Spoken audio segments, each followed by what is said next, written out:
Moin Moin, and thanks for tuning in. Some organizations may wonder whether they should invest into employee experience or rather employee engagement activities. Employee engagement activities obviously are very established in many organizations. And the question is really whether organizations should transfer a certain amount of their budget towards employee experience activities. Now, when we discuss this question, one typical comment that we hear is, well, we actually already have employee experience data. So why would we actually invest into that? We have it already. However, when we look at what the organizations really have, it is engagement data. So that's one really important thing to note, to really distinguish between engagement and experience data. Engagement data is the outcome of employee experience. Employee experience data describes the quality of interactions, and engagement is then the outcome of the quality of these interactions. When you're thinking about whether you should do one or the other, my personal advice would be to try to combine both.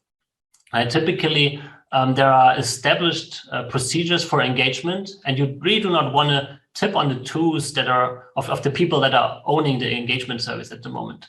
That would really actually be or create a negative impulse where you want to bring in employee experience as something fresh. And we have seen we just completed at a large global sportswear company a very successful project where we merged the two. So we had a classical engagement survey, some engagement questions, and we combined that with some employee experience related questions to understand the moment experience.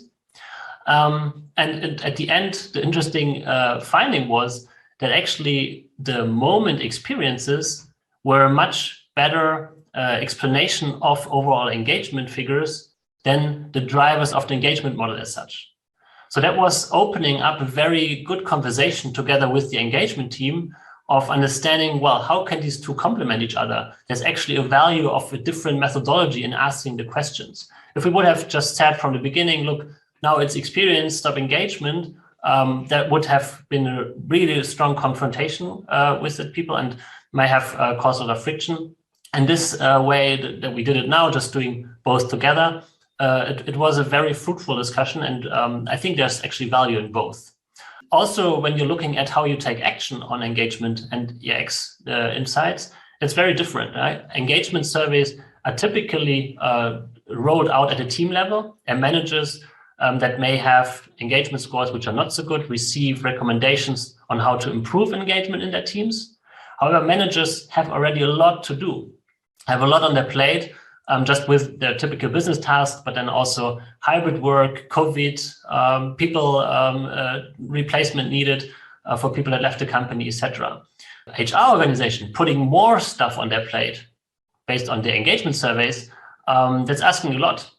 And experience, the way experience insights are driven or converted into action, that's through the organization. That's not through the managers.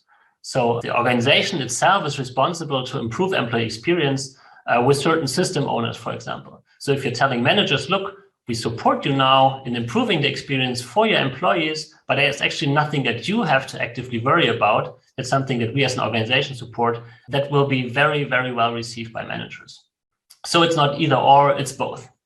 Let me know what you think in the comments below. Thanks and goodbye.